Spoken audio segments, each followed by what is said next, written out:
Welcome to the Unitarian Universalist Congregation of the Swananoa Valley. We're happy to have you here this morning.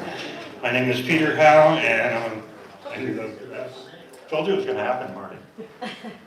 And I'm a member of the Board of Trustees. Here at UUCSV, we strive as a congregation to be brave, curious, and compassionate thinkers and doers.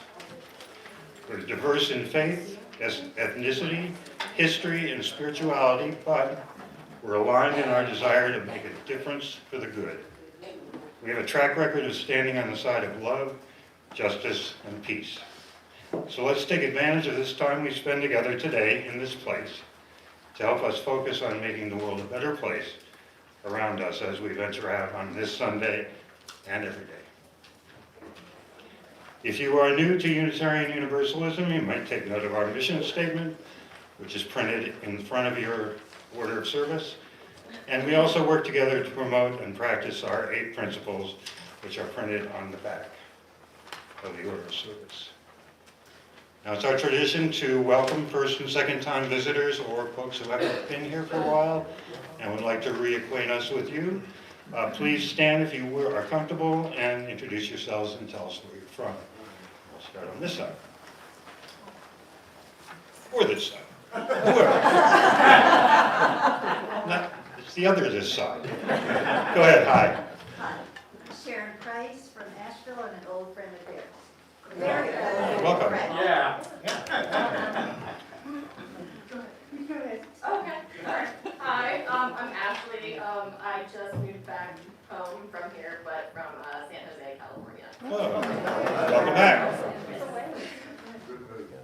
I've been here a few times, but I got my friend. I'm Jeremy Logan from Oak Fort. Jeremy, welcome. Oh, I'm Leah Horn, we're from Pittsburgh. Pittsburgh. And I'm Crawford Horn. We go to the Sunny Hill Church up there. Yeah, in the South Hills of Pittsburgh. Are you just visiting here in town? Yeah, we're visiting son and grandson. Glad to have you with us this morning. Anybody else? All right, if you're interested in receiving our weekly e-newsletter or learning more about our community, please visit the greeting table in the foyer where you picked up your name tag after the service. Our membership committee members who can be identified by their orange name tags. No name tags, huh? There's one. Orange name tag, and those folks are from the membership committee and they can let you know what's going on. We have a statement to acknowledge the land that we're on and the labor that was put into it, which I will read, and you can follow along with it or just think about it. We acknowledge with respect that this land is the sacred ancestral home of the Cherokee and other Native peoples who survived and continue to make their home here. We deeply regret the genocide and broken treaties by which their land was stolen and from which we all benefit. We support the Cherokee as they seek redress for these injustices. We also acknowledge that this country was built on the stolen labor and denied ownership of land to enslaved Africans, who continue to experience oppression, economic injustice, and generational trauma. We bear a moral and spiritual responsibility to oppose and work to eliminate the ongoing harm of white supremacy and racism. So thank you for giving that some thought. Please silence your cell phones. And with that, we have a great lineup today. Check it out. This is awesome. And we'll start the service.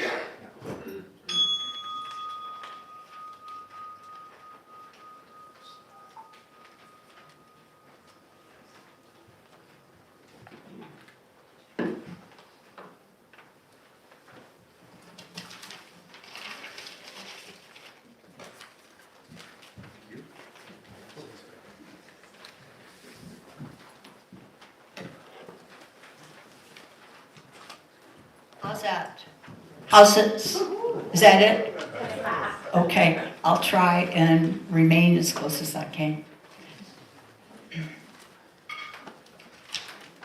First, they came for the communists, and I did not speak out. because I was not a communist. Then they came for the socialists, and I did not speak out because I was not a socialist. Then they came for the trade unionists, and I did not speak out because I was not a trade unionist. Then they came for the Jews, and I did not speak out because I was not a Jew. Then they came for me, and there was no one left to speak out for me. These writings were done by a Lutheran pastor in Germany in a public speech when he decided to withdraw his loyalty from the Nazi Party. And the people who heard it as a poem. And that poem is the last thing you read when you leave the Holocaust Museum. It's texted on the wall. So much for the power of poetry. So thank you so much for coming today to celebrate the world of poetry. It has made my life much richer to be involved. It has brought me to read poems of the revolution that I didn't even know existed. It has enriched my life, and we will be sharing that with you today. You know, poetry is very, very old. It started back before the written language,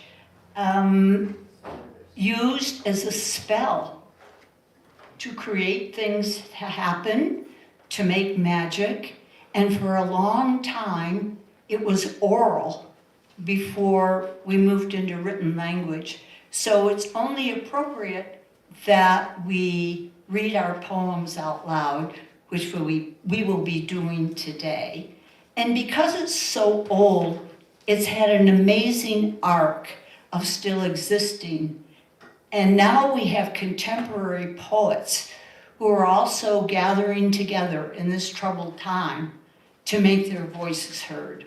So I'm going to read a poem by a very famous, in my eyes, contemporary poet who appeared 4 weeks ago at the Arboretum. And her name is Jane Hirschfield. And I'm going to tell you a little story that she told. So about 3 weeks after funds were withdrawn from the National Institute of Health, she gathered together with scientists who were her friends from all over the country and went to the Washington National Mall where thousands of poets and scientists gathered to listen to her read poems that included science. It was an extraordinary event. And she's quite famous. She said it's the largest crowd she has ever spoken to. So in these times, we're beginning to see the beginning of the emergence of poetry. So I would like to read you this short poem that she wrote that I love. It's called Optimism by Jane Hirschfield. More and more, I have come to admire resilience, not the simple resistance of a pillow whose form returns over and over to the same shape, but the sinuous tenacity of a tree. Finding the light newly blocked on one side, it turns in another. A blind intelligence, true. But out of such persistence arose turtles, rivers, mitochondria, figs, all this resonance, unretractable earth. So we will continue in the reading of poetry. I know you may be inclined to clap afterwards, but hold your applause to the end. And again, we are so glad you are participating with us in the awareness of the power of poetry.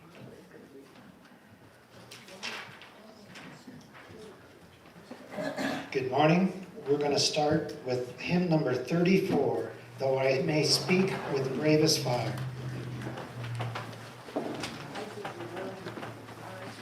please rise if you're willing and able. Which is a good thing for you.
It is our custom to share briefly a joy or concern that troubles you or excites you today.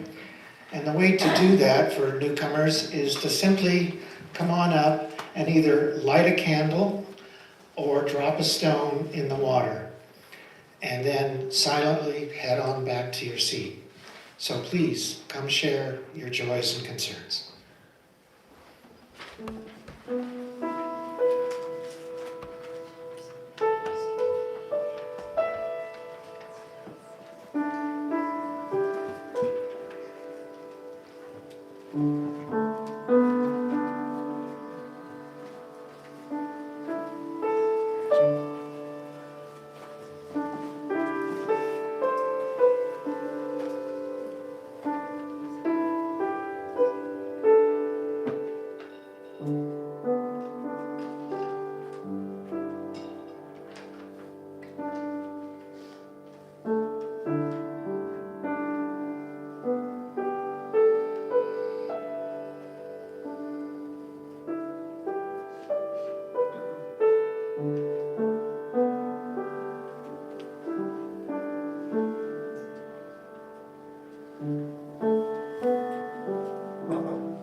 I light this candle for all of you who did not come up. We keep you all in our thoughts and in our hearts.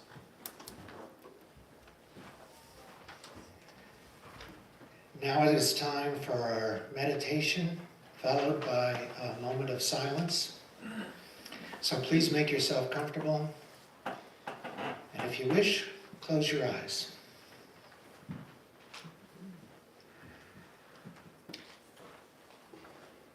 Visions. Poetry can turn hopelessness and despair into visions. Visions that inspire us to create a better world. And now I leave you with the eloquence of silence.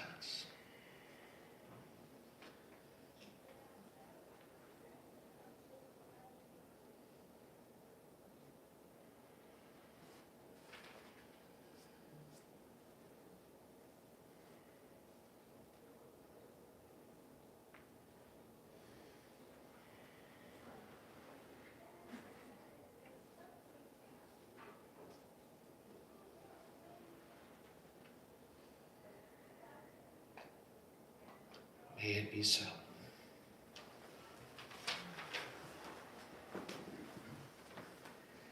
It's now time to collect the offertory, and in our congregation, we have the expectation that we will provide our time, our talents, and our treasure with this church, so that the church can continue thriving. So we welcome you to please contribute to our success. Thank you.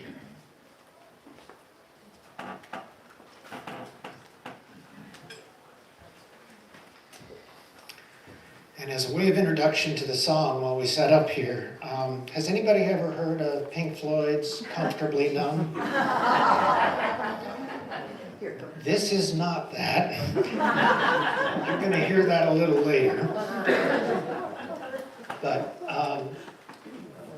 what has happened just think what has happened in the last 13 months. Helene really devastated a lot of us and a lot of our friends and neighbors. And then a month later, an even more horrific event occurred when we nationally elected a wannabe king. So, in that spirit, there's a song that keeps playing in my head, and I wanted to share it with you today. And the refrain goes something like this: I'd like to think it's gonna be all right. It's a little soon to say. And I also want to thank David for his guitar work on this.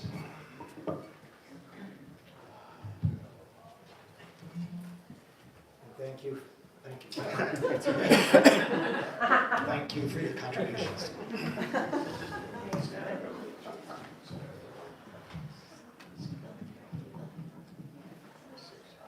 Okay, David.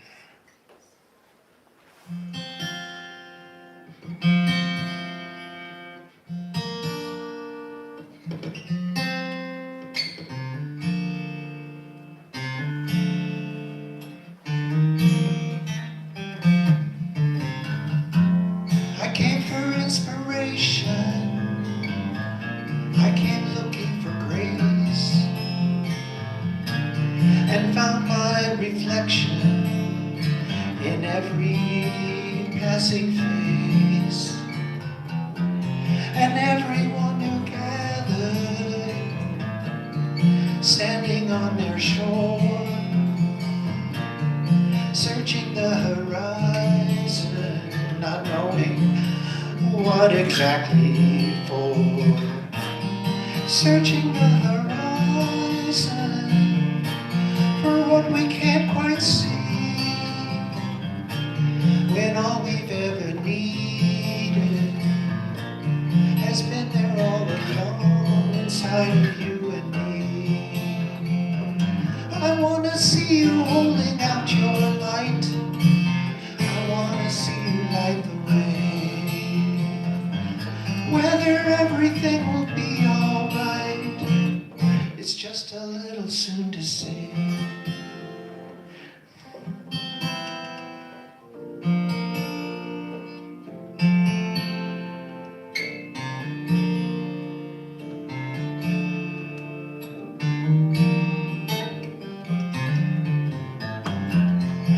didn't find much wisdom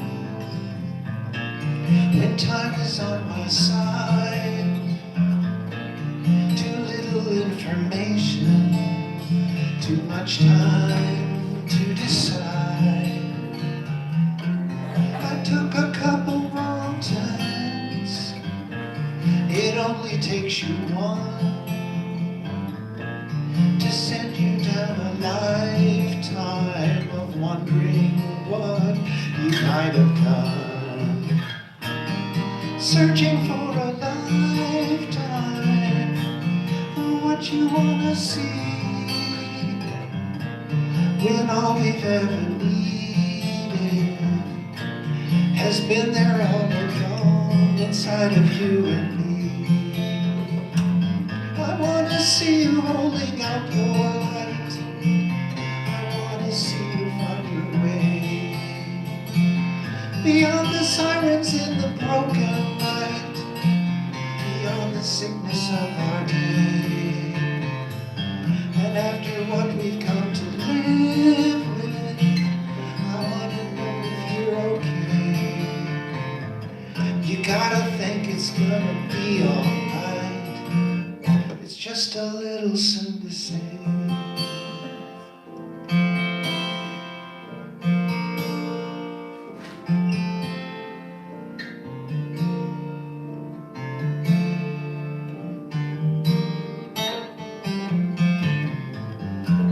I came for inspiration. I came looking for truth and joined in a celebration, the passing of my youth. We're here but for a moment, and none of us can see beyond the horizon what kind of world this world will be. Searching the horizon for what we hope to see, when all we've ever needed has been there all along inside of you. I wanna see you holding out your light. I wanna see you light your way beyond the silence in the broken night, beyond the sickness of our day. And after what we've come to live with, I wanna know if you're okay. I think it's gonna be alright. I just a little soon to say.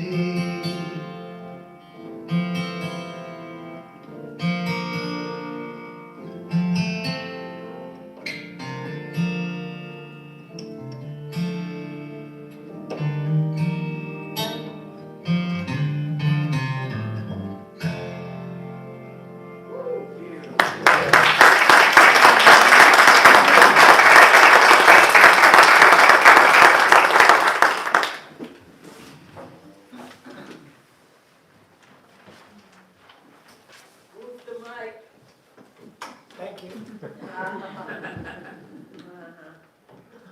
It's just a little soon to say, isn't it?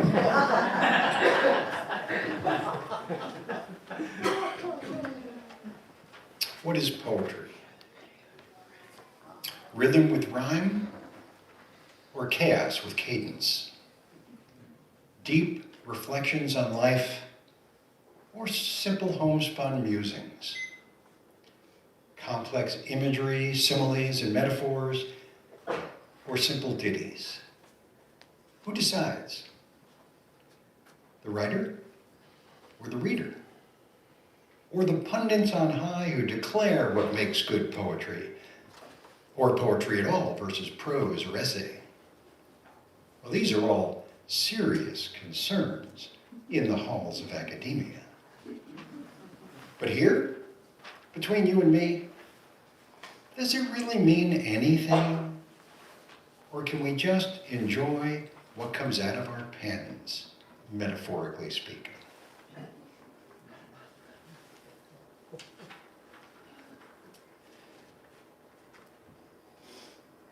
What's a New Jersey boy doing in Carolina? Well, Jersey is good, but here is much finer. The rivers, mountains, lakes, and the woods. For a hiker like me, this place has all the goods. I should tell all my friends, write them a letter, or posting on Facebook would even be better. Now, wait a minute. What am I thinking? A worse idea I couldn't get even by drinking. Black Mountain's so good, as it's peaceful and quiet with 42 restaurants. There's so much for my diet. The people are so nice, polite, and so friendly. Even when correcting you, they do it gently. Do I want to create a migration south, bringing their honking horns and not so kind mouth? I mean, I love my friends, and I want them to visit, but what they bring with them, I really don't miss it. So I think I'll be smart, perhaps even wise, and leave them up there, and me here with yous guys.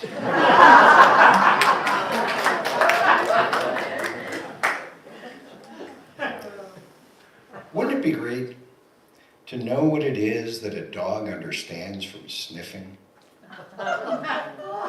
Wouldn't it be great to experience again the first time that Dad let go of the seat and you pedaled on your own? Wouldn't it be great to do the dance that the leaves do at the top of the oak tree in the wild wind of April? Wouldn't it be great to feel the power of life as a weed does when it pushes its way through that impenetrable concrete? Wouldn't it be great to mind meld like Spock with someone from another country, from another culture, another race? Not just to know their thoughts, but to know their heart, to experience their pain, their joy, their fears.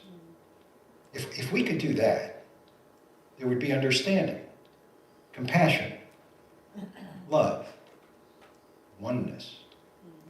If we could do that, there would be no more war, no more hate, no more separation, no more other. Wouldn't it be great?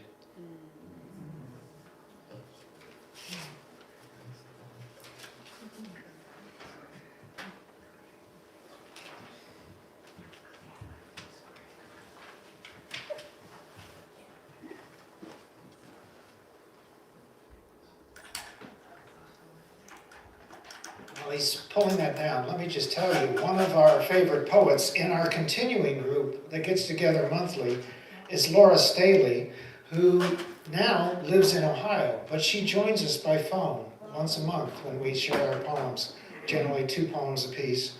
So Laura now works in a chocolate factory and has a poem all about that. So she's going to join us by video.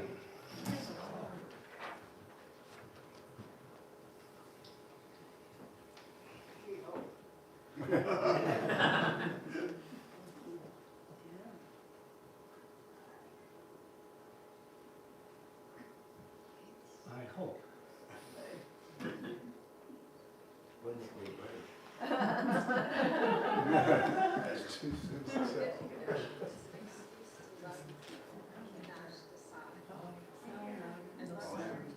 Spoken from the huge heart and gentle being of Panache Desai, during his beautiful, gentle presence, kind words, wisdom spoken in his interview with Oprah Winfrey. I watched their interview on YouTube, Super Soul Sunday. What I get to practice every single day is loving and appreciating people at Schmidt's Fudge House, and hearing about how much they love chocolate and fudge, even sometimes how much they love one another, as they celebrate a beloved one's birthday, or a couple celebrates their anniversary, or a person celebrates their partner, child, friend with gifts of chocolate and or a stein, ornament, pocket pebble they love. I get to see people, look in their eyes, and thank them from my heart to their heart. I may know very little about their human life and adventures, and it doesn't matter. They may or may not notice my name tag or speak my name, I sometimes learn their names. I know a name or a title is not who any of us really are anyway. Recently, I've been fortunate to have amazing, heartfelt conversations with some customers. I get to be with people in those brief moments with loving kindness, patience, humility, and presence, while appreciating them for walking through the shop, for coming to visit, and while wishing them a beautiful day. Sometimes customers and I get to speak enthusiastically about our shared passion for chocolates, to tell one another which chocolates and or candies we love the most and why. Most people have sweet associations with treats. Working at the Fudge House is my excuse to love people, including my boss, his partner, my teammates, our neighbors, their dogs, visitors from all over the world, friends who show up to delightfully surprise me, children, their parents, who all often become enthusiastically joyful in a candy store. I have read the words or heard the spoken words of many wise people, including Dr. Wayne Dyer, Lao Tzu, Dr. Martin Luther King Jr., and now Panache Desai. In different similar ways, they offer that it doesn't matter the work we do or how we serve when we are filled with love, when unconditional love becomes our practice with ourselves and others. Everybody can be great because everybody can serve. You only need a heart full of grace and a soul generated by love. Dr. Martin Luther King Jr. What a rich and wondrous gift to know in the depths of my soul. I came to earth to love and be loved, to breathe in light, to know and alchemize suffering, to feel the many feelings a loving, grieving heart feels, to shred limiting beliefs that often shroud my heart, and to live brave and open-hearted, trusting the wisdom gleaned from my beating heart, body, and everything I've experienced so far. Thank you so much, and I am proud to be a coworker and an employee and a teammate of Schmidt's Fudge House. You are loved more than you can even imagine. You matter.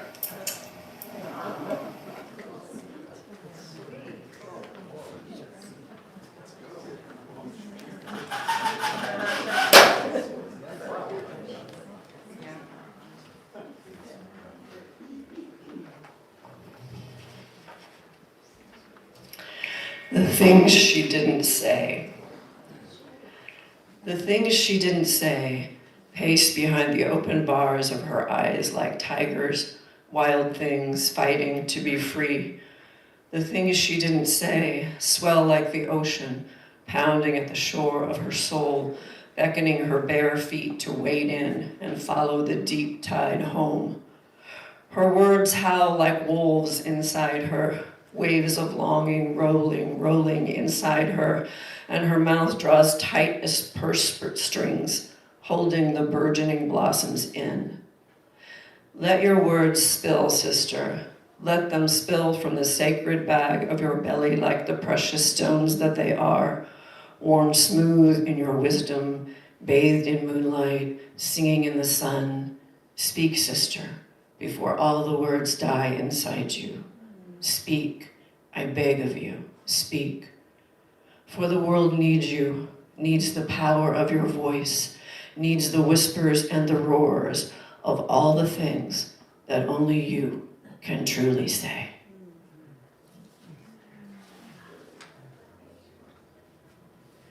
This is a piece I wrote for my great-grandmother when I was a little tiny girl, and I stayed all night with her for the first time in her country house. Life at a very young age. Grandmother, the silver cords of your hair fell down around your thick shoulders. I thought how brilliant they were, how magical. A bit of bright whimsy atop your sturdy frame. Outside, the murmured quacking of ducks slid through the window as they settled their squat bodies around the pond, billowing through their feathers as you fluffed the white pillows up. And the summer night misted out around the pond, through the wood frame house, as if all were one. Me noting the squareness of the room, thinking already about life and its brazenness. I gazed at the crabapple tree outside my window and thought how the sourness strikes out so hard in your mouth, it almost tastes sweet.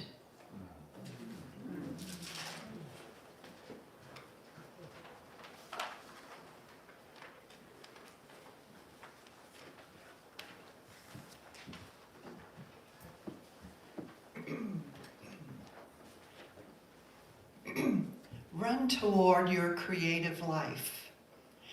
Run toward your creative life with all your might, even when and even because tears stain the very surface, the fiber of your creative being. Is this your truest self? Is this a pristine beach, more wild than winter, more vast? Doesn't the joy breath of your inner life smell fresher than new-washed cottons hung in the air? When the long day finally ends and I come close to the inner self, I pull back the veil.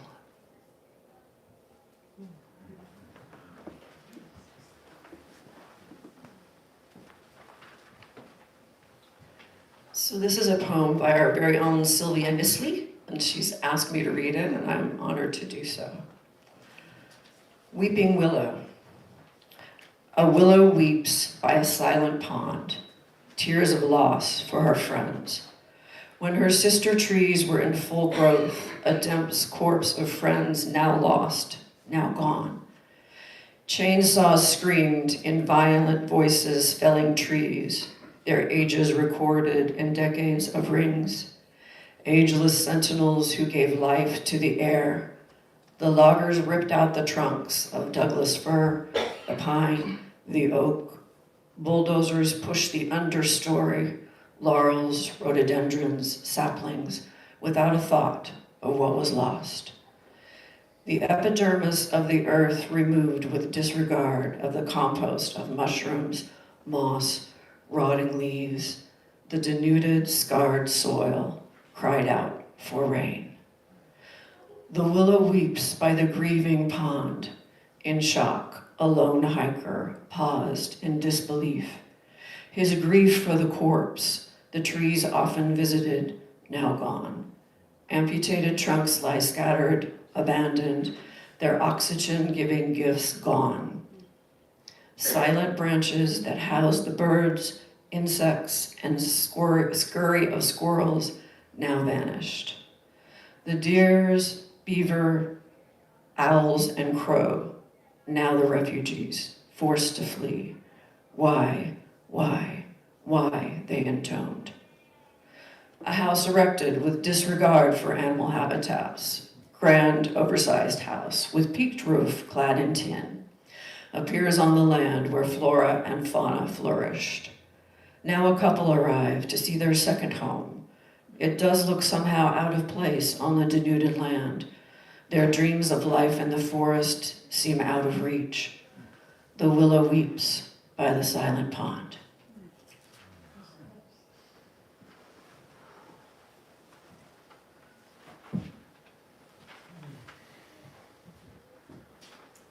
So I'll preface, here I am, can you hear? Yeah. So I'll preface this poem by saying another contemporary movement for poetry exists right in this area. It was Nicole Brown that invited Jane Hirschfield and the Arboretum working together to present her poetry. And Nicole Brown is the executive of a group called Hellbender, a gathering of poets. And they are working with climate change, with poetry. And their headquarters is in Asheville, and in a year from now, there's going to be an enormous festival that I'll inform you more about as we go along. But one of the important ideas of the movement of climate change with poetry is that you won't say what you don't love. So it's opening up to younger generations and people the glory of our world and nature so that they will love it and want to protect it. And so I wrote this poem in that vein, and it's my love poem to Night Forest.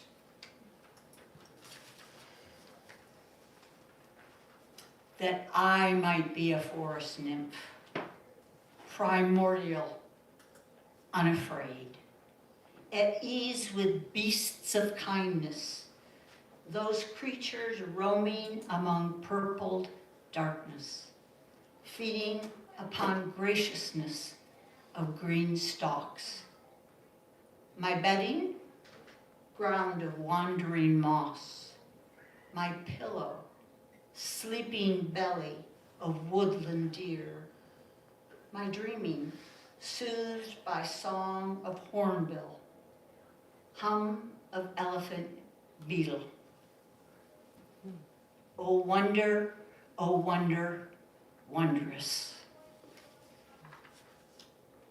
All right, so my last poem I'll preface with a quote from Shakespeare's Taming of the Shrew, which you can probably identify with, given our political division. Too much sadness has congealed your blood, and melancholy is the nurse of frenzy. And on that note, I'm going to try and give you a good laugh. So here we go. It's entitled, Reservations Required. There was screeching, howling, flying fur, hairballs, body sniffing, hamster dust, exposed privates, mangled tails, parrot profanities, rabbits rousing. American Airlines' first pets-only flight boarded with 17 passengers and landed with 27. Future flights include secured seatbelts.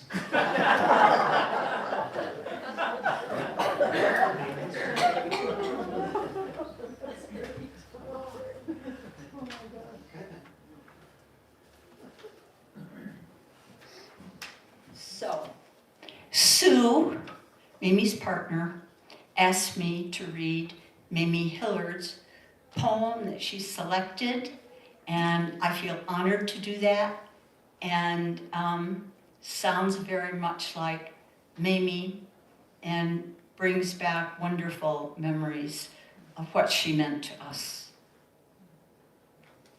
This is Mamie's poem, Over the Far Mountain.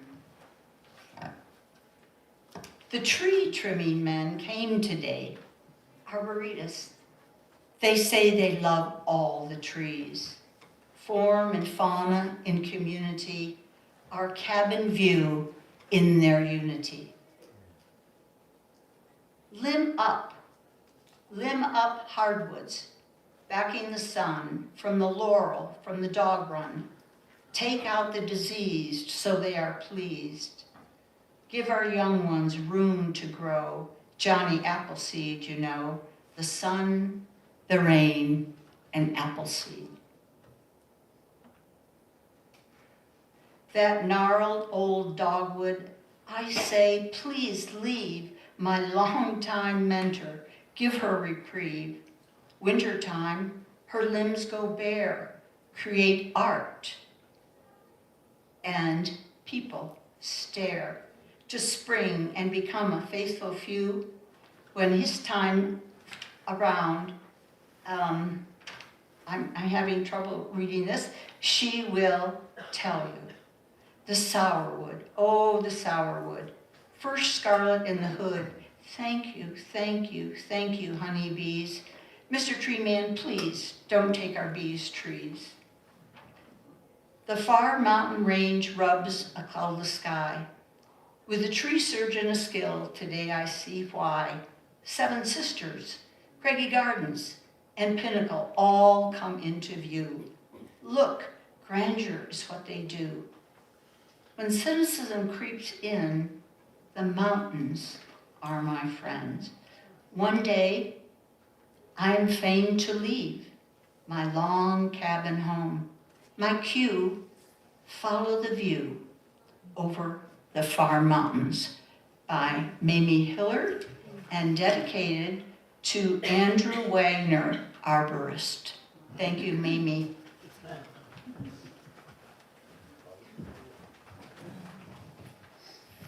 As many of you know, I'm sort of halfway recovering from a running accident where I tripped and fell and tore my tendon completely off my pelvis. But I no longer have the big brace on, I no longer have the cane, I've just freed this week. But in the midst of that recovery, I wrote the following, thinking a little bit about Pink Floyd. I call this Uncomfortably Numb. I have become uncomfortably numb. This passive prison, this in-between purgatory, more psychically troubling than any physical pain following my accident and surgery. My current physical therapy requirements: 9 stretches for 30 repetitions 3 times a day. Wearing an unforgiving brace 24/7. All of these are more manageable than not doing for others. Uncomfortably numb.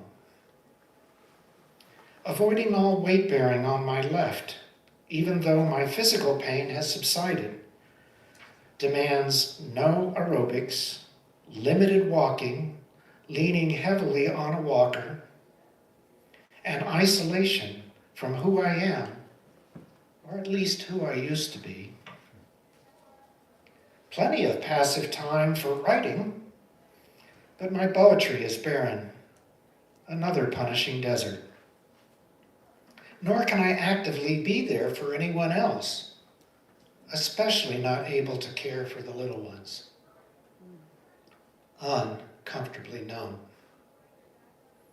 My left midsection, both numb and tingly somehow, barring me from any physical feelings, especially at intimate moments. My overall recovery so glacially slow, I worry that my former life might never return. Very uncomfortably numb. Yet, I have it much better than many others who are slowly recovering or not from a devastating local disaster. From indifference to the trauma of deporting our neighbors. From the endless economic and social anxieties caused by our selfish king. Haven't we all largely become uncomfortably numb?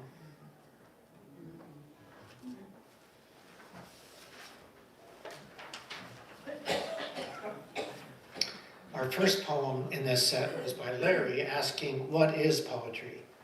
I closed my second collection of poems with my answer, although I liked his a little better. I call this one, Poetry Is. He called his, What is Poetry?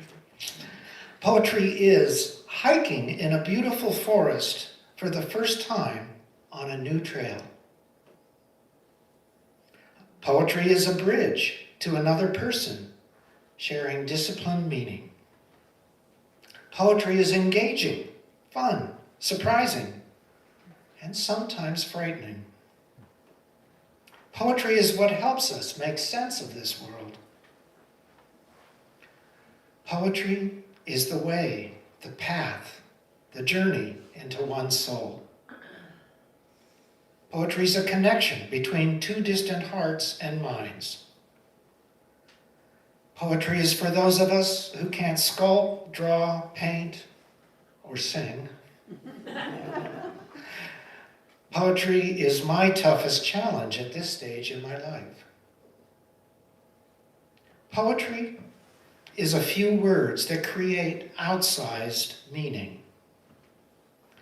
It's a refuge from the urgent, the mundane, the necessary. Poetry is sharing the most intimate details of one's inner life. Poetry is simply my salvation. And poetry is years later, hiking that same forest trail once again. How about a hand for all of our poets?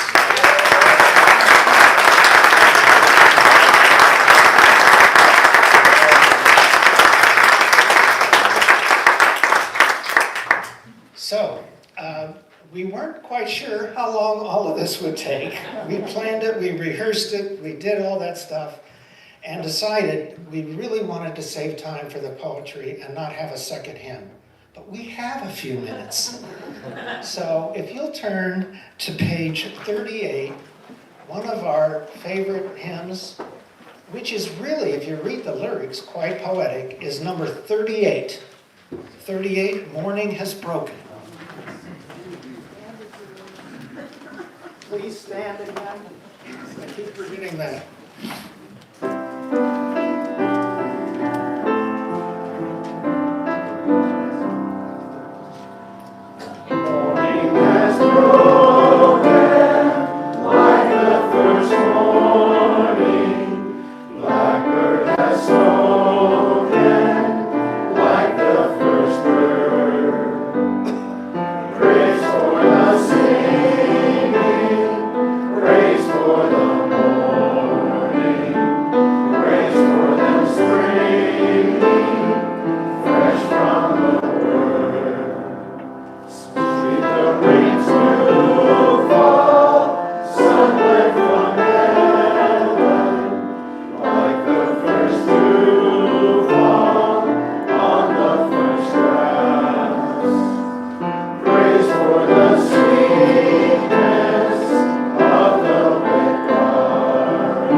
For our closing words,